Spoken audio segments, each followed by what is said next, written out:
Assalamualaikum Ibu. Waalaikumsalam Bu Cut. Apa Hmm, kabarnya nih? sehat kan Bu? Sehat, alhamdulillah. Bu Cut sendiri apa kabarnya? Alhamdulillah sehat. Ibu lagi sibuk nggak nih ya? Enggak kok Bu, tidak lagi sibuk. Saya lagi santai kok. Ya, Ada apa nih ceritanya? Ada yang bisa saya bantu? ganggu waktu Ibu sebentar ya Bu ya. Enggak Biar apa-apa. mau ngajak Ibu cerita-cerita nih. Ya boleh Bu, boleh. Mau Hmm, cerita apa nih Bu? Silakan, boleh disampaikan. Begini Bu, saya ini kan ngajar matematika, kok saya pikir-pikir udah lumayan lama ya kan Bu. Mm-mm. Dan berbagai cara saya merasa udah saya jalankan. Tapi saya lihat anak-anak ini kok masih rendah motivasi belajarnya, Bu. Jadi nanti pas ujian pun penilaian itu nampak hasil belajarnya itu pun rendah. Jadi saya perhatikan hari-hari pun ya malas gitu. Partisipasinya kurang, ngerjain tugas sebagian, nggak semuanya. Rata-rata pun ya nengok ngerjain tugasnya itu nengok-nengok HP, entah YouTube, entah Kandan, entah Kolen, entah apa-apalah. Yang sebagainya lagi tinggal nyontek aja. Jadi menurut saya semana lah ini apa yang mau saya bikin ini. Kira-kira kayak mana menurut Ibu? Bisa saya dapatkan sesuatu dari Ibu? Oke, saya memahami kekhawatiran Ibu, ya kan Bu. Dari bincang-bincang ini kira-kira apa harapan yang Ibu ingin dapatkan dari perbincangan kita ini? Ya, itulah Bu, saya jumpa Ibu ini maksudnya biar saya bisa dapatkan solusi gimana saya menangani anak-anak saya ini supaya mereka tuh termotivasi belajar. Jadi hasilnya pun nilainya pun nanti bagus, mereka tuh mengerti gitu Bu. Ya, ya, ya. Baik Bu Cut.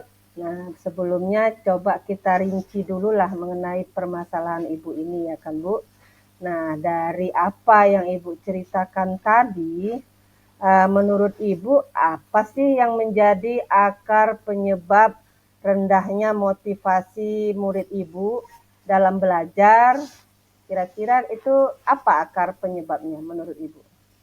Boleh Ibu ceritakan Memang kembali. kalau saya perhatikan kan Bu, saya pikir-pikir emang ada beberapa faktor Bu. Hmm, Yang pertama saya lihat anak-anak tuh cuek-cuek gitu macam ngapain belajar matematika? Untuk apa? Padahal saya bilangnya kita kita nyatakan ya kan apa hubungan matematika tuh sama kehidupan sehari-hari. Di buku itu pun ada contohnya. Kita share juga link-linknya segala macam ya kan. Apa masih kurang? Jadi kok masih belum menyentuh ke mereka gitu tertarik belajar matematika. Jadi saya simak-simak lagi, orang ini mungkin sulit Bu, karena matematika awalnya itu entah mungkin pelajaran SD, SMP gitu ya kan Bu, konsep-konsep iya. dasarnya itu mereka tuh nggak ngerti. Jadi Hmm, ketika ada masalah dia nggak tahu ngaitkannya yang mana. Jadi malas belajarnya, ya merasa terus nggak bisa gitu. Jadi ya slow gitu kan. Jadi hmm. terakhir PR pun tak terkerjakan. Ya, ujian ngarap-ngarap dari kawannya nyontek-nyontek. Kok saya simak itu yang jadi masalahnya, Bu. Oh iya Bu ya, jadi mungkin penyebab pertamanya mereka kurang merasa relevansi matematika itu dalam kehidupan sehari-hari belum nampak kali ya Bu ya.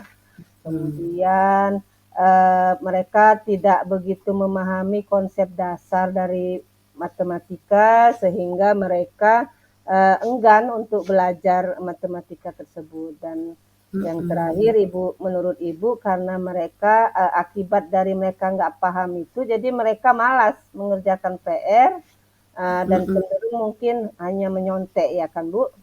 Oke, Iya, Bu. iya mungkin analisisnya itu sudah sangat detail. Sekarang kita akan mencoba untuk merumuskanlah apa rencana aksi yang bisa dilakukan untuk mengatasi permasalahan Ibu tersebut.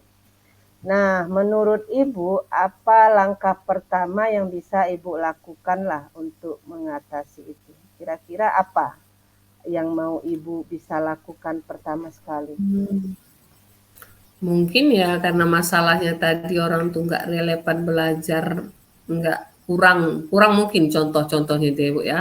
Iya, Berarti saya mungkin harus membuat pelajaran matematika itu lebih relevan lagi. Berarti mungkin contoh-contohnya itu perlu saya tambahin lagi ya kan Bu. iya betul Terus sekali. ya yang lebih dekat lagi sama kehidupan nyata. Harus lebih banyak lagi saya cari referensinya dan saya sampaikan pada anak-anak supaya mereka lebih lebih tertarik, Bu. Iya, bagus, bagus itu Bu untuk mengaitkan matematika dalam kehidupan sehari-hari ya kan Bu. Berikutnya langkah yang selanjutnya yang bisa Ibu lakukan apa kira-kira setelah Ya, memberi karena tadi masalahnya mungkin dasar-dasar matematika tuh kurang, sepertinya saya harus ngasih mereka dukungan, waktu, saya kasih sesi tambahan lah, Bu. Kasih tambahan setelah jam belajar, selain jam wajib di kelas, harus bisalah saya berusaha semaksimal mungkin memberikan waktu kepada mereka untuk bisa menambah pengetahuannya tentang yang dasar-dasar tadi. Kalaupun misalnya saya bisa ngajak guru lain yang lebih bisa, mungkin itu sangat membantu saya, Bu, karena guru-guru Buddha ini kan banyak yang kreatif-kreatif. Jadi bisa saya berguru sama mereka gitu, Bu.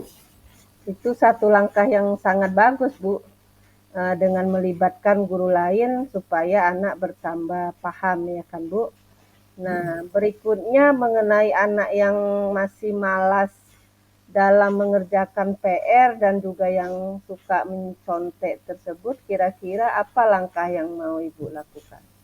Inilah, Bu, berarti saya sekarang harus apalah, nggak boleh terlalu lunak lagi, saya harus lebih ketat lagi lah ngawasi mereka, yang buat-buat PR, buat-buat tugas atau selama kegiatan ujian. Harus saya mungkin kasih apresiasi lah kan Bu, umpan balik yang positif supaya siswa tuh benar-benar berusaha.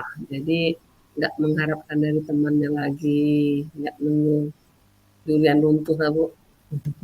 Iyalah Bu ya, jadi anak-anak yang ngerjakan PR itu harus diperhatikan ya Bu ya, dikoreksi ya kan, dan anak Iya, yang rajin diberi apresiasi. Oke, iya, iya sangat gitu lah Bu ya Bu ya. sangat bagus itu Bu rencananya, sangat bagus sekali. Nah, untuk melaksanakan hal tersebut ya untuk menunjukkan tanggung jawab kita dalam menerapkan rencana tersebut.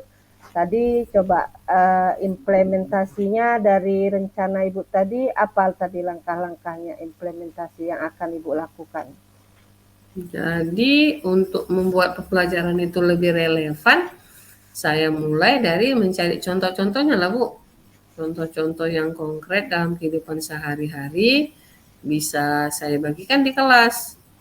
Terus saya juga harus ya pegang komitmen untuk ngasih waktu luang, ngasih waktu tambahan untuk anak-anak yang mengalami kesulitan dalam hal-hal matematika dasar tadi. Jadi saya harus merancang jadwal sesi bantuan itu, eh, ajak kerjasama dengan rekan guru.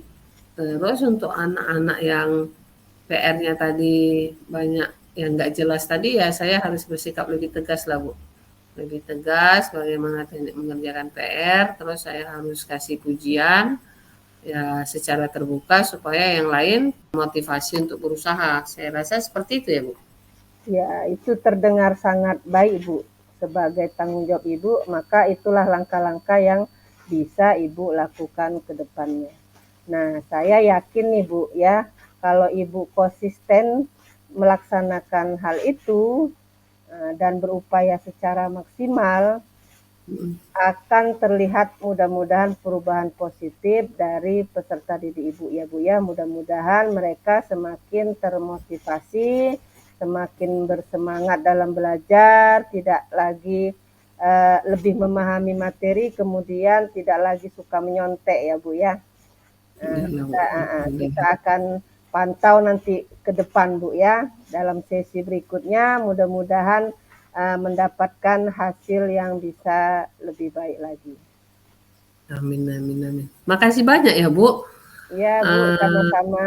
Ibu mau dengarkan cerita saya, jadi sekarang saya lebih lebih pede lah Bu, lebih pede, lebih semangat untuk mengatasi masalah anak-anak saya ini. Mudah-mudahan hasilnya itu seperti yang saya ceritakan sama Ibu. Mudah-mudahan saya bisa berhasil membuat anak-anak lebih termotivasi untuk belajar. Iya, Makasih ya Bu amin Mimi. Bu. Iya, semangat ya Bu ya. Mudah-mudahan berhasil rencananya. Oke, Ya, ya, sampai ya. jumpa Makasih Bu. lagi di Assalamualaikum Ibu. pertemuan berikutnya. Waalaikumsalam warahmatullahi wabarakatuh.